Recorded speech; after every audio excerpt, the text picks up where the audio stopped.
This short tutorial will demonstrate how to use the library homepage to navigate to databases.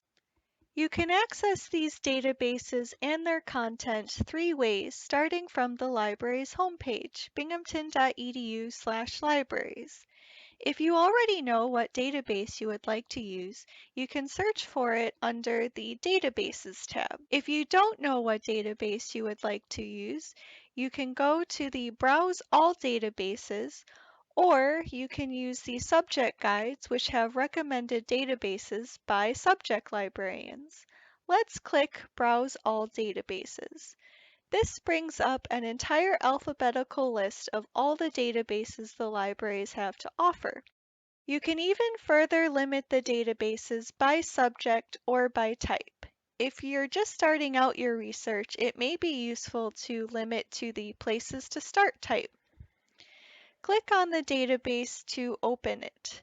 Using the library's database links will ensure you have access to the database as well as to the sources found within them. If you have any questions or need further assistance, please use our Ask a Librarian service. This is linked off the library's homepage and can also be found in the header of the databases list and subject guide pages.